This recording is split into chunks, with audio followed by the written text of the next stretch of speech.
तो जैसा कि मैंने आपको पहले भी बता रखा है कि जो अर्थ का लेयर होता है या लेवल्स कह लीजिए, लेवल्स, देखिए आप इसको लेवल्स के रूप में भी डिफाइन कर सकते हैं, लेयर के रूप में भी डिफाइन कर सकते हैं, तो लेयर ही काफी सही भी लगता है।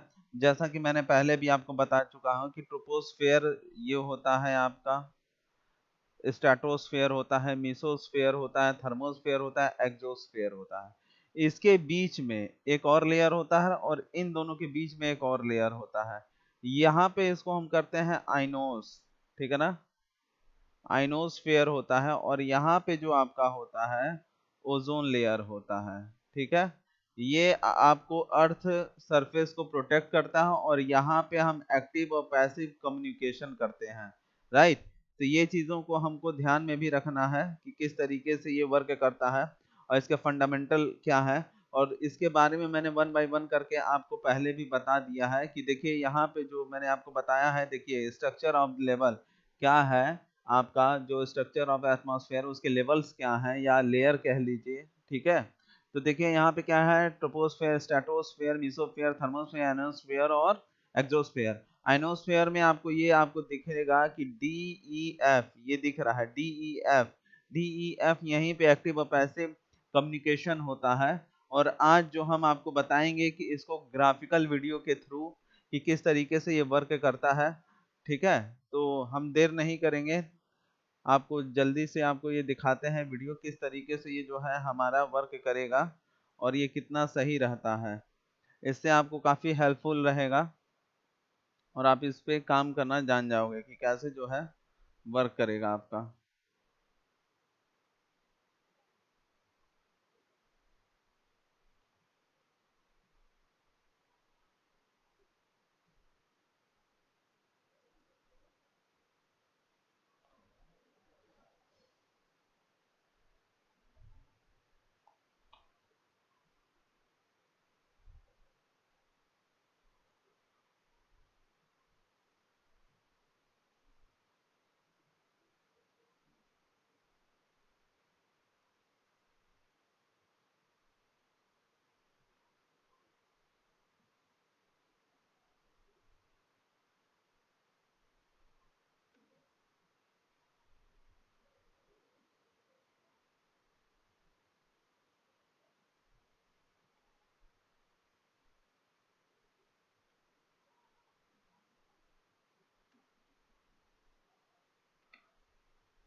आपका वीडियो चल रहा है अब। Layers of the atmosphere.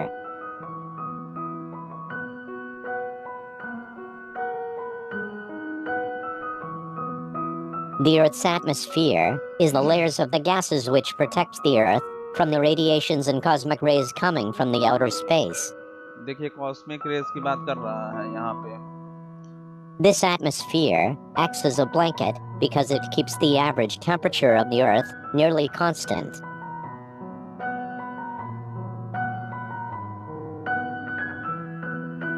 Earth's atmosphere can be divided into 5 main layers. These layers are the troposphere, the stratosphere, the mesosphere, thermosphere, the thermosphere, अब जो आपका आएगा एक्सोस्फेयर आएगा, and the exosphere.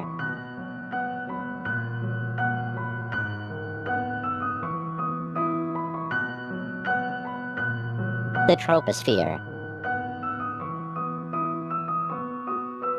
Tropos means change.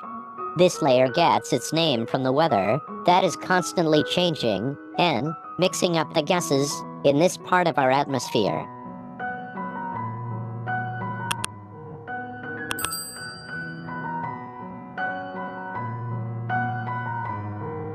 This layer is the closest to Earth's surface. On average, the troposphere extends from the ground to about 12 kilometers or 7.5 miles high. देखिए जो 12 kilometre है, 0 से 10 मैंने बताया था आप लोगों को, राइट। अब 0 से 10 क्या था कि ट्रोपोस्फेयर का, लेकिन 12 मैंने बताया था ना लेवल 1 के अंदर एंटायर करता है, तो वो वही चीजें हैं यहाँ पे जो कि आपको दिख रहा है। अब उसी तरह से यहाँ पे The देखिए क्या लिखा troposphere है। contains about 75% of all of the air in the atmosphere. देखिए यहाँ पे क्या है कि ये बारिश हो रही है, ठीक है ना, यही क्लाइमेट जो चेंज करता है हमारा। और जो होती है हॉट एयर और कोल्ड एयर आपस में मिलते हैं तो वहीं पे बारिश का कारण बनता है। And almost all of the water vapor, which forms clouds and rain.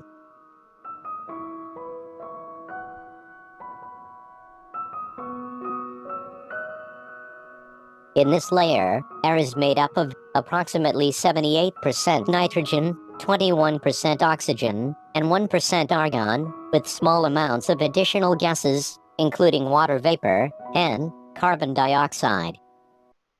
देखिए यहाँ पे आपको जो करना है वाटर वेपर, आपको मैंने बताया था कि वाटर वेपर अगर ग्लोब की बात करेंगे, ग्लोब के परसेंट और रेट ऑफ रेशियो से 1 आता है, लेकिन अगर आप सी लेवल को लेकर के बात करेंगे तो 5% का होगा वेपराइजेशन का फॉर्म।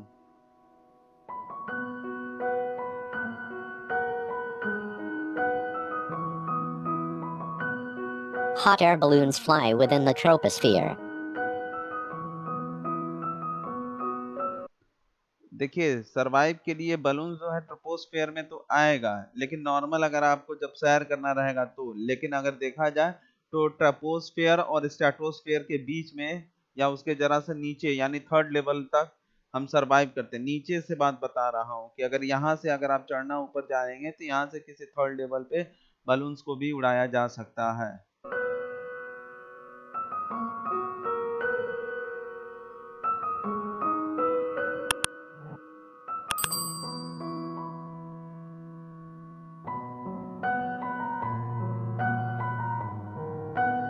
The यह stratosphere. स्ट्रेटोस्फेयर है आपका। Strat means layer. This layer of our atmosphere has its own set of layers.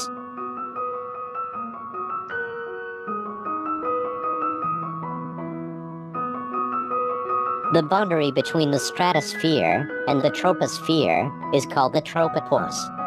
It is the region where airplanes fly. देखें, ये वही रीजन है जो मैं बता रहा था कि जहां पे दोनों मिल रहे हैं, या तो उसके ऊपर भी कर सकते हैं या तो उसके नीचे भी कर सकता है। देखिए ये जो ग्राफ मैंने तैयार किया है वो 12 किलोमीटर पर मैंने तैयार किया है, यानी अगर देखा जाए तो होता तो 0 से 10 किलोमीटर पे है, लेकिन ट्रोपोस्फेयर में 12 को हमने ले लिया है, कंसिडर किया कि वहां पे इजिली कर सकता है, और आइनोस्फेयर के थ्रू ये कम्युनिकेशन करता है, राइट।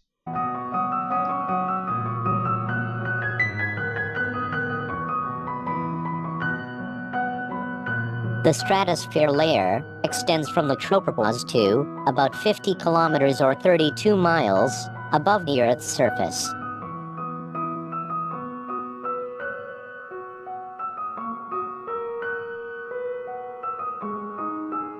This ये बॉन्ड है जो ओजोन बनाता है, ठीक है, यही बनाता है O2 प्लस O से रिएक्शन करके, जो कि आने वाले यहाँ से जो यूवी रेज होते हैं उससे हमारा प्रोटेक्ट करता है। अब यूवी रे क्या है, यूवीए यूवीबी कुछ जो है छन करके आ जाते हैं, और एक्स ए रे भी होता है इसमें।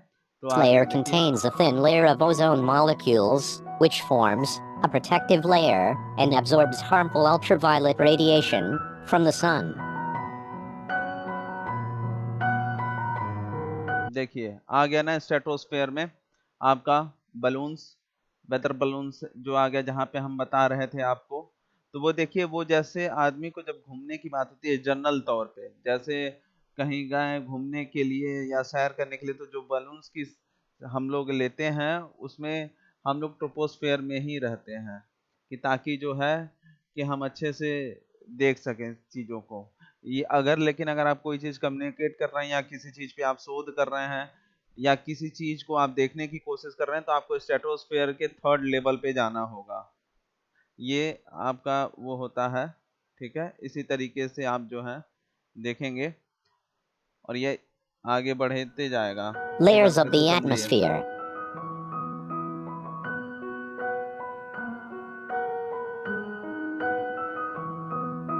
The Earth's atmosphere is the layers of the gases which protect the Earth from the radiations and cosmic rays coming from the outer space. This atmosphere acts as a blanket because it keeps the average temperature of the Earth nearly constant.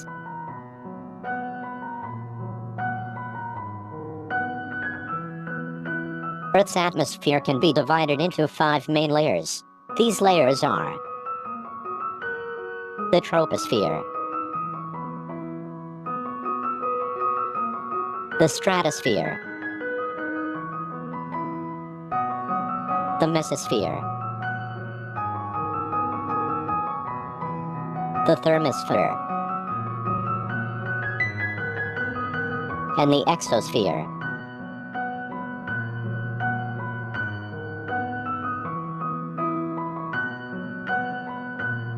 The troposphere. Tropos means change. This layer gets its name from the weather that is constantly changing and mixing up the gases in this part of our atmosphere.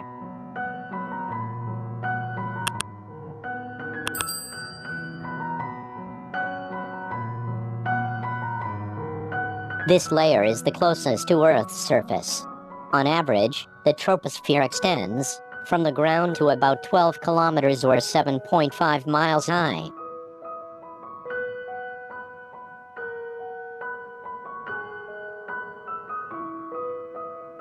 The troposphere contains about 75% of all of the air in the atmosphere and almost all of the water vapor, which forms clouds and rain.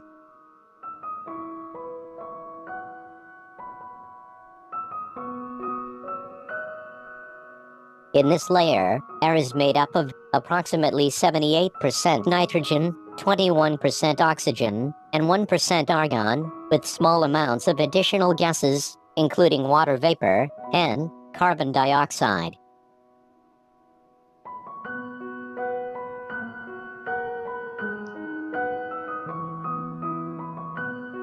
Hot air balloons fly within the troposphere.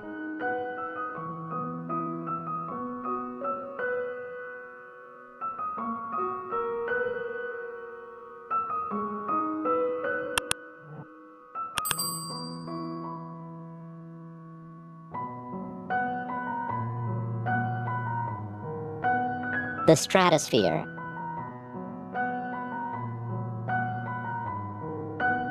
Strat means layer. This layer of our atmosphere has its own set of layers.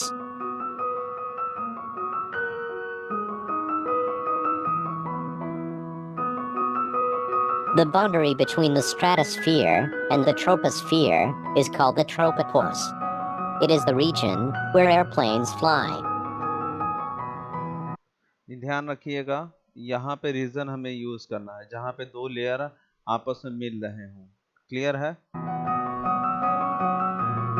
और ये भी लिखना होगा region of troposphere and stratosphere, right?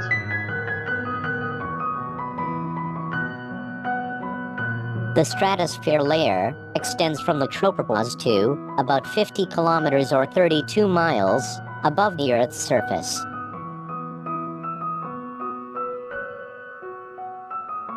देखिए, आपको कुछ समझ में आ रहा है? वो चाहता तो इसको ऊपर ले जा सकता था, मेसोस्फीयर में एक्सटेंड कर सकता था, लेकिन नहीं। यानी ट्रोपोस्फीयर, स्ट्रेटोस्फीयर जो भी हमें वर्क करना रहता है इन्हीं के बीच में करना रहता है। इन्हीं के लेवल को हम अपने अनुसार जो है, जो वहाँ की जियोलॉजिकल स्टडी होती है और जो क्लाइमेट स्टडी होती है उसके बिहाफ पे हम वर्क करते हैं, राइट?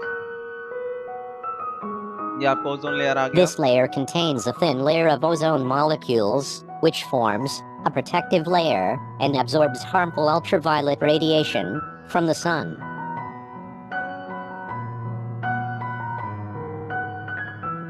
ये बलून ओजोन लेयर के ऊपर भी The high altitude weather balloons flying into the stratosphere for monitoring atmospheric conditions and climate research. यहाँ पे हाई प्रेशर होता है। अब मेसोस्फीयर पे आते हैं हम लोग। The mesosphere. Meso means middle. This layer is located above the stratosphere and below the thermosphere. ये मिडिल लेयर होता है। समझ में आ रहा ना आपको Meesho? It is the third layer in our atmosphere, which is 35 kilometers or 22 miles thick.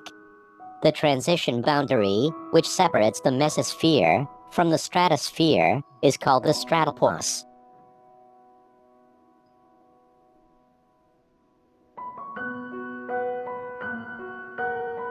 In the mesosphere, fewer air molecules to absorb incoming electromagnetic radiation from the sun.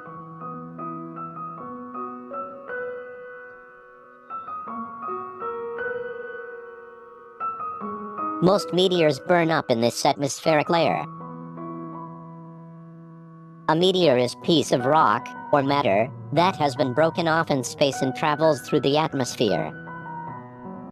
जो कि मैं आपको बता रहा था, हीट वार्म वाला जो कूल था, ठीक है, cooler, heat and warm. When they cross the mesosphere, friction and momentum cause the meteor to burn up and appear as a light crossing the sky. Thermosphere.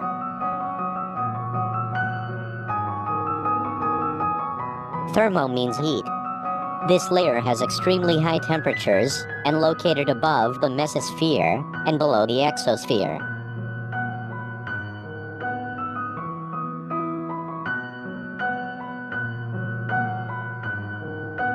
The boundary between the mesosphere and the thermosphere atmospheric regions is called mesopause. It is the coldest part of Earth's atmosphere.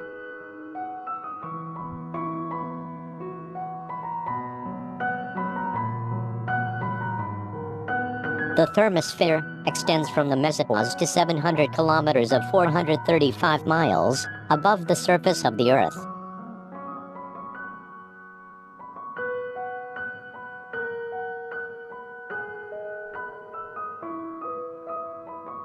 The thermosphere is the thickest layer in the atmosphere. Only the lightest gases, mostly oxygen, helium, and hydrogen are found here. देखिए यहाँ पे mostly जो gases पाए जाते हैं, oxygen, helium, ये सभी जो चीजें हैं जलाने में सहायक करते हैं, ठीक है। और इनका इनका जो है संलयन और विखंडन दोनों होता रहता है।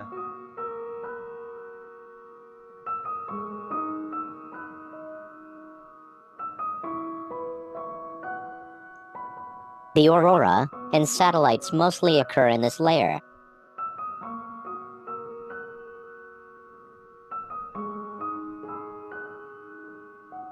An aurora अरोरा आपके लिए पूछा भी जा सकता है कि अरोरा है क्या चीज है। इस चीज को जरा ध्यान समझिएगा, ये इम्पोर्टेंट चीज है, इम्पोर्टेंट टॉपिक है।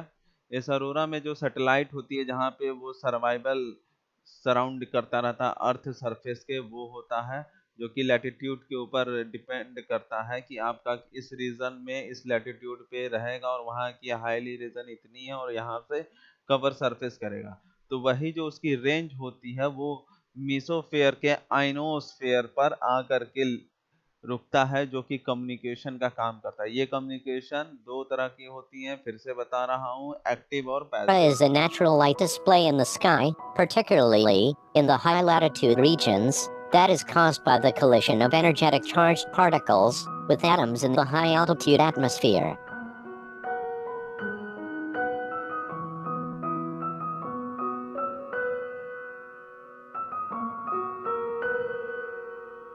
The exosphere. Exo means outside. The exosphere represents the outermost layer of Earth's atmosphere.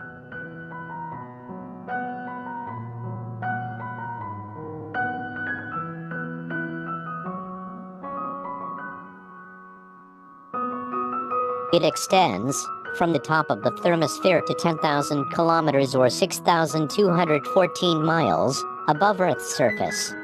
ये 7 से 10 किलोमीटर तक हो सकता है।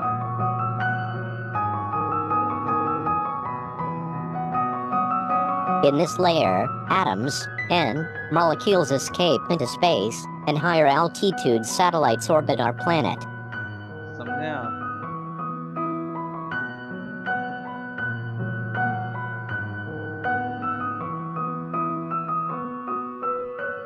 Temperature versus height.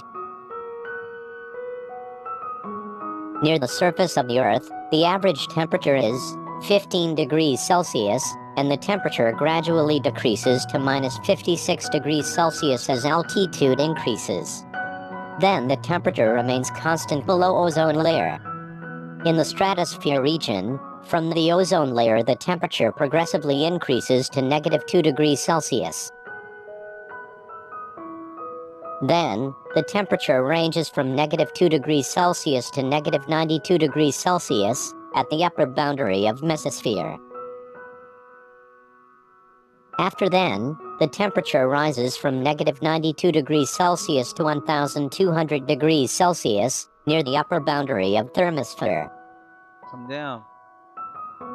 यही चीज मैं बता रहा था कि नीचे यहाँ पे कूल होगा, वार्म होगा, कूलर होगा, फिर हीटर होगा। ठीक है, अब कोई भी चीजें जो टूट करके आती हैं तो उसके ऊपर हीट ट्रीटमेंट, फिर कोल्ड ट्रीटमेंट, फिर उसके बाद एटमॉस्फेयर प्रेशर ट्रीटमेंट, इसी तरीके से होती है। तो यहाँ तक पहुँचने के लिए एक बड़े पिंड को छोटे छोटे टुकड़ों में बदल जाता है। वैसे हमारे अर्थ का आवरण इस प्रकार से है कि कोई भी चीज टूटे तो पहली बात उसके ग्रेविटेशनल फोर्स में आए ना, और आए तो उसके साथ ये सारे ट्रीटमेंट होती है, वो खुद ही रिपेल करता है। समझते जाइएगा, और ये सारे एग्जाम के लिए मोस्ट इम्पॉर्टेंट थिंग है। ठीक है, आपको ये सारी चीजें पता होना चाहिए कि किस तरीके से होता है। आप अगर डायग्राम भी बनाना तो इसी तरीके का डायग्राम बनाना, फिगर आउट करना बहुत जरूरी है।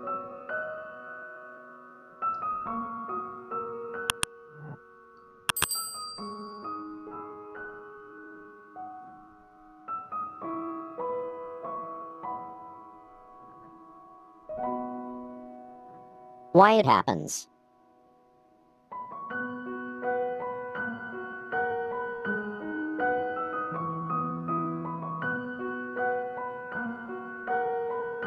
During the day, a portion of the incoming of the radiant energy from the sun passes through the atmosphere, is absorbed and warms the Earth's surface. ये वही है कि जो यूवी रे आती है उसके साथ एक्स ए रे भी आती हैं, तो कुछ ओजोन लेयर से टकरा करके चली जाती हैं, कुछ जो है फिल्टर होकर के आती हैं, और कुछ जो है ऐसे हमारे कार्बन मोनोऑक्साइड बढ़ने की वजह से आ जाती है, जो कि एसिड रेन और भी बाकी चीजों के लिए बैड इंपीरियल इम्पैक्ट डालेगा। Then, the heat's reflected back from the ground to the tropospheric air by conduction and convection process. एक चीज और मैं आपको बता रहा हूं कि जो हमारे अर्थ सरफेस या अर्थ की प्रॉपर्टी क्या है कि वो खुद से अपने आप को सही कर देता है। जैसे हमारे ह्यूमन बॉडी या किसी भी लिविंग थिंग्स के बॉडी के अंदर वाइट ब्लड सेल होते हैं जो आने वाले बीमारियों से लड़ते हैं, ठीक उसी प्रकार से हमारा जो पृथ्वी है वो अपने आप को हील कर लेता है, अपने आप को सही करने की कोशिश करता है। हमारे द्वारा जितना भी पोल्यूशन या उसके सस्पेंडेड सॉलिड्स बढ़ाए जाने के बाद भी, तो हमारा ध्यान इन चीज़ों पे होना चाहिए कि हम ऐसा क्या करें कि केवल एयर पोल्यूशन नहीं बाकी की चीज़ों को हम रिड्यूस कर सकें। ये तो एक छोटी सी टॉपिक है, आगे आप समझिए।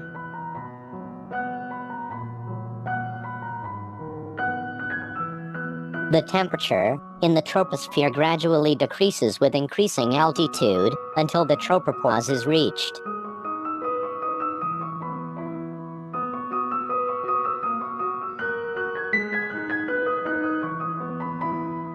The stratosphere is very dry and clouds are rare.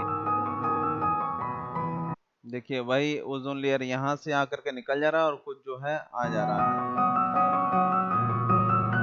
As we know, ozone is concentrated in this part of the atmosphere.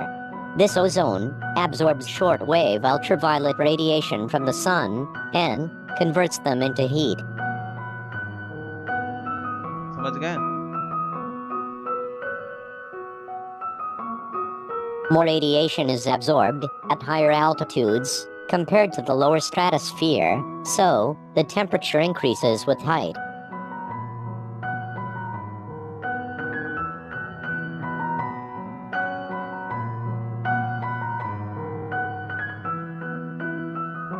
The mesosphere has the coldest temperatures in the atmosphere.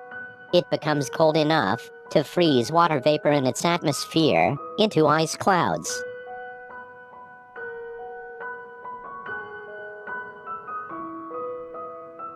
The air density in the mesosphere is low than in the stratosphere below. Due to less air particles, not enough heat is absorbed, which eventually leads to a colder temperature.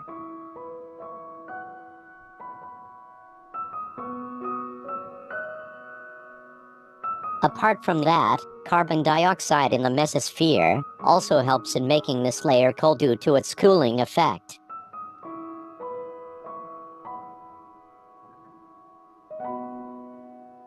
Carbon dioxide molecules absorb heat energy when they bounce off other molecules. The carbon dioxide releases some of that energy as photons in a process called radiative emission. Some of those photons travel upwards, carrying heat away from the mesosphere. Thus, temperature in the mesosphere keeps dropping with increase in altitude until it reaches about minus 100 degrees Celsius.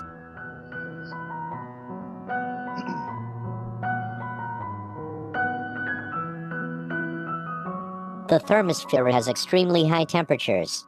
Within the thermosphere, temperatures rise continually to well beyond 1000 degrees Celsius. देखिए यहाँ पे जो था 700 आपको degree Celsius से लगा करके 2000 की चीज में आपको बताया जा रहा था। अब यहाँ पे जो रीजन है वहां पे 700 डिग्री सेल्सियस होता है, राइट। जैसे आप एक स्टेप आउट होते हो, एक स्टेप ऊपर उठते हो, तुरंत आपको 1000 का आपको डिग्री सेल्सियस मिलता है। The source of the thermosphere's heat is radiation emitted by the sun. The thermosphere absorbs much of the radiation that Earth receives from the sun, leaving only a fraction to actually reach the surface.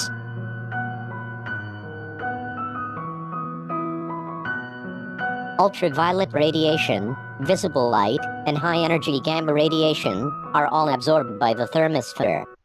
देखिए ये बहुत ही effectual होता है, gamma ray, ठीक है ना, उसी को ये क्या करता है, absorb.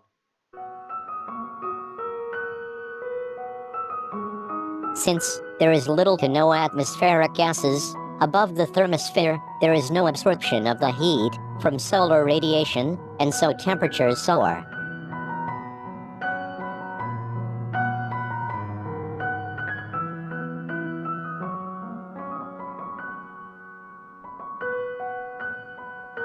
The exosphere is almost a vacuum.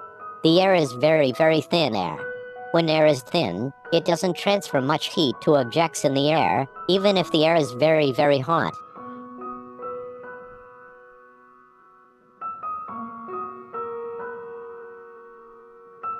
The temperature in the exosphere varies greatly.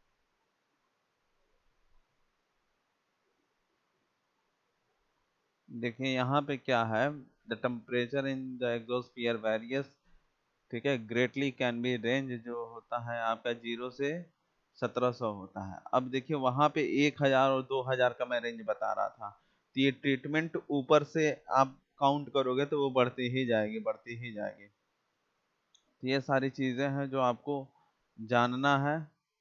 और देखिए जो ओजोन के बारे में मैं बता रहा था, इसके बारे में और भी अच्छे से आपको डिटेल्स दूंगा, लेकिन ये जो आपके पास है, इस ग्राफ को आपको पेपर में लिख करके आना है तो आना है, ठीक है। ये सारी इस पे जो प्रोसेस है जो हमारे क्लाइमेट में होती है उन सभी के बारे में लिखा हुआ है। मैंने एक ग्राफ इस पे तैयार किया हुआ, आप ग्राफ देखो। देखो होता क्या है कि ये हमारा, जस्ट इमेजिन इट कि आप एक स्ट्रेटोस्फेयर की बारे में बात कर रहे हो। अब देखो स्ट्रेटोस्फेयर के बारे में जब आप बात कर रहे हो तो अब देखो सीएफसी, जैसा कि मैंने अपने पुराने पीपीटी लेक्चर में आपको बता चुका था कि वहां पे सीएफसी बढ़ने के कारण क्या है, ये आप जान ही रहे हो कि एसी हो गए, रेफ्रिजरेशन का जो भी काम होता है या कूलिंग का जितना भी काम होता है, उसमें जो गैस हम यूज करते हैं, उस गैस का यूज होने के बाद जो उसका रॉ गैस होता है, ठीक है, या सस्पेंडेड गैस कह लीजिए, वही सीएफसी होती है। क्लियर है। तो देखो होता क्या है कि यहाँ पे क्लोरीन, ओजोन होल, ठीक है, और प्रोटोकॉल इस तरीके से होते हैं। ये कहाँ होता है कि जब आप स्ट्रेटोस्फेयर जो होता है सीएफसी के थ्रू होता है। तो देखो सबसे पहले होता क्या है कि हमारा ओजोन लेयर है। मेन शुरुआत हम कहाँ से करते हैं? Ozone layer. हमारे पास O2 और O होता है, ये दोनों मिल करके ऑक्सीजन यानी ओजोन लेयर बनाते हैं, जिसको हम O3 के नाम से जानते हैं। अब देखो यही लेयर ये सीधा होता, ये लेयर अगर सीधा होता तो इसके ऊपर क्या पड़ रहा होता? रुको मैं पेन ले रहा हूँ। पेन का कलर व्हाइट। ओके, पेन, एक सेकेंड, इंक कलर वाइट। ठीक है, देखो है क्या कि ये सीधा होता आपका, ये जो लाइन थी ये ऐसे सीधा थी। ठीक है, ऐसे मान लीजिए, ऐसे ये लाइन चलते चलते ये सीधा। तो ये जो ओजोन लेयर है ये आपको यहाँ पे मिलता है, राइट, ये यहाँ पे मिलता। ठीक, यहाँ पे जब मिलता तो क्या होता, आपको जितने भी रे आती थी, जैसा कि मैंने ऊपर के पीपीटी में दिखाया था कि इस पे रे जो पड़ती है, UV A, UV B, X ray, ये सब इसी पे आती है। तो कुछ होती है कि यहाँ से आया, इस पे टकराया, इस लेयर से चला गया। कुछ जो है ऐसे आया, डिफ्लेक्शन हुआ, फिर नीचे आ गया। ठीक है, ये हमारा अर्थ सरफेस है। ठीक, ये हमारा अर्थ सरफेस है। अर्थ सरफेस से टकराया और टकराने के बाद फिर जो है वापस ये जा रहा है। ठीक, तो अगर उसकी रेंज उतनी सही है तो ये इसके पार हो जाएगा, नहीं तो यहां से जब टकराने के बाद जाएगा तो ये वापस क्या होगा, फिर से यहीं पे आ जाएगा। क्लियर है? तो ये ग्लोबल वार्मिंग बढ़ाने का एक कारण है, ये ओजोन लेयर का काम है। देखो तो उस लेयर पे क्या क्या आता है, सबसे पहले UV A, UV B, UV C. ठीक है, यूवी ए तक आपको आपके सिलेबस में है कि यूवी ए के बारे में हमको बताना है। ये मैं एक्स्ट्रा लेकर के चल रहा हूं ताकि आप चीजों को अच्छे से जानते रहोगे तो काफी बेनिफिट रहेगा आप लोगों के लिए। तो देखो ये आते हैं, टकराते हैं। ठीक है, यूवीसी तो पूरा पूरा समझ लो कि आउट ही हो जाता है।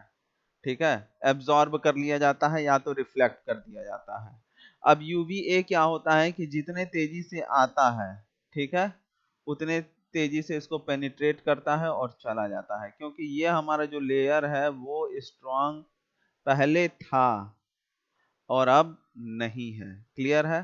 तो देखो यही मैं चीजें बता रहा था तुमको ग्राफ में कि ये देखो, ये जो मैंने बनाया है इसकी साइज देखो। ठीक है, एरो की साइज देखो, ये एरो जो मैंने बनाया है इसी तरीके से तुम भी एग्जाम में बनाना। ये क्या है कि इस तरीके से आ रहा है। हो सकता हो कि ऊपर तुम दूसरे कलर का हाईलाइट कर दो, नीचे दूसरे कलर का हाईलाइट कर दो, तो टीचर समझ जाएगा कि तुम दिखाना क्या चाह रहे हो। तो देखो यहाँ पे क्या है, यूवी रे आया और जितने डेंस में आ रहा उतने ही डेंस में ये चला जा रहा है। ठीक है, उतने ही फ्रीक्वेंसी में चला जाए। दूसरा यूवी बी जो है, आया, कुछ रिफ्लेक्ट कर गया यहाँ से। ठीक, बचा कुचा जो है वो आपको यहाँ पे आ रहा है। ये कौन सा लेवल है? ये हो गया आपका सरफेस लेवल। ठीक है ना, ये हो गया आपका सरफेस लेवल। सरफेस लेवल से टकराने के बाद यहीं से वापस रिफ्लेक्ट करेगा। अगर ये तो भाई चलो ये कम है, ये तो चला भी जा सकता है, हो सकता हो कि अब्सॉर्ब भी कर लिया जाए, लेकिन इसके बारे में क्या है, ये टकराएगा, ये यहीं से फिर आएगा, फिर ये टकराएगा, फिर ये प्रोसेस चलता जाएगा। अब ये प्रोसेस बढ़ते बढ़ते कहाँ तक जाता है, आप तो इसके संपर्क में आते हो, अगर मान लो यहाँ कहीं पॉन्ड है या सी है, ठीक है, क्योंकि हमारा पूरे ग्लोब के बारे में बात हो रहा है। तो ये टकराने के बाद यहाँ पे आया, फिर ये टकराया, किसमें मिल गया? पानी में आपका मिल गया।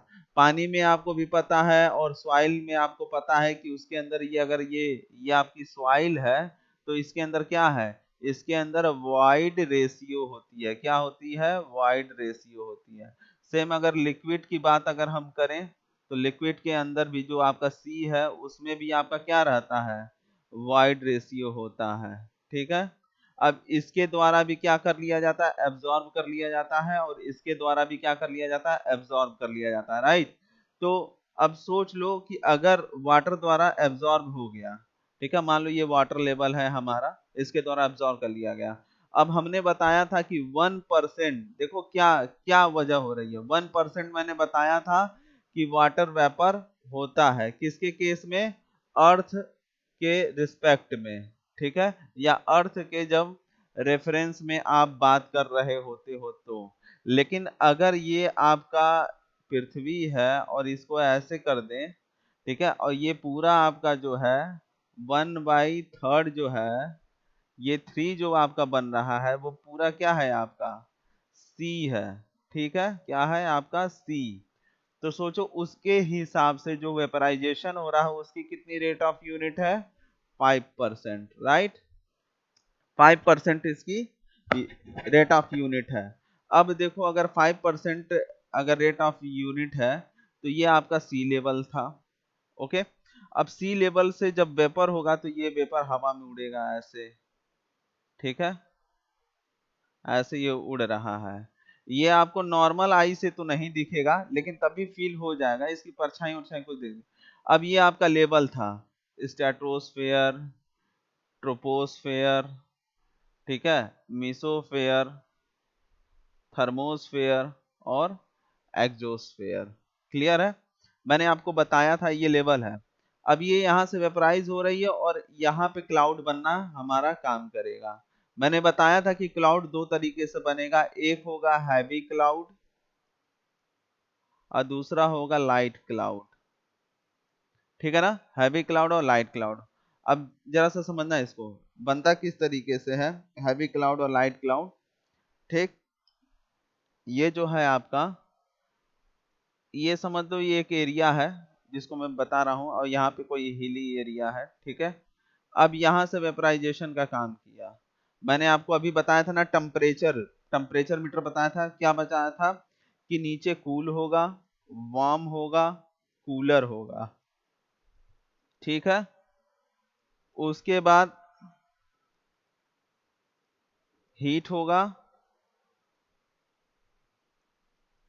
और उसके बाद हीटर होता है, ठीक है ना, उसके बाद आपका हीटर होगा। क्लियर है। अब देखो होता क्या है, इतनी चीजें समझ में आ गई आपको। तो अब ये जो होता है ये हो गया वेपराइज होकर के ये हल्के लेवल से आया, इस पे मिला है, ये वही है रीजन जो मैं हिली रीजन की बता रहा था यहाँ पे। और यहाँ पे हॉट एयर है, ठीक है, जैसे अभी आपको ग्राफ में दिख रहा था ना कि कैसे बारिश हो रही थी, तो वही इमेजिन करो आप, ये आपका हिल है और ये आपका ये है, तो ये रीजन आपका बन रहा है। अब यहाँ से गर्म हवा इस पे जाएगा और ये ठंडी हवा इस पे आएगा, ठीक है।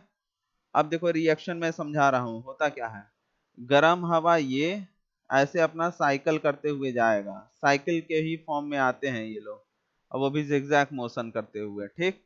ये हो गया हॉट एयर की लाइन हो गई या हॉट वेपर की लाइन हो गई, ठीक है। और ये से कम जो है लो लो वेपर की लाइन हो गई, ये ऐसे जा रहा है, अब ये मिल नहीं रहा है, ठीक है। तो जब ये बॉन्डिंग करेगा आपका तो ये किस तरीके से जाएगा, देखो ये हॉट एयर, ठीक, ये लो लेवल, अब ये मिल गया, ठीक है। अब जब ये चीज मिल रहा है तो इतना दूर नहीं, ये नहीं काउंटेबल है, ठीक है। काउंटेबल क्या है, ये यही आपका क्या करेगा, क्लाउड बनाएगा, ठीक है ना, क्लाउड, ये क्लाउड बनाता है और यही क्लाउड क्या करेगा, बारिश करता है। कहाँ पे करता है, ये अगर आपका सरफेस लेवल है तो। क्लियर है ना। अब इसके ऊपर आपका आता है स्ट्रेटोस्फेयर, जहां पे ये बादल जो हल्की बादल होती हैं जो प्योर होती हैं ये ऊपर इसमें आ जाती हैं स्ट्रेटोस्फेयर में। अब ये आकर के यहाँ पे जमना चालू करती हैं, यही जमती हैं, ठीक है। जो कि ऊपर से कोई भी अगर बड़ा पिंड आ रहा हो तो उसे टकरा करके, जो कि हीट ट्रीटमेंट कूल ट्रीटमेंट होने के बाद इसे टकरा करके खत्म हो जाए। पत्थर जो बिजली चमकता है वो इसी के टकराने से होता है। क्लियर है। तो अब देखो अभी ये तो ट्रोपोस्फेयर की कहानी थी, ठीक है। ट्रोपोस्फेयर में बादल बन करके और हॉट लेयर बन करके ये सब जो है बारिश हो रहा है। तो अब हम अगर बात करें कि ये जो गैसेस होती हैं जो रिफ्लेक्ट करने के बाद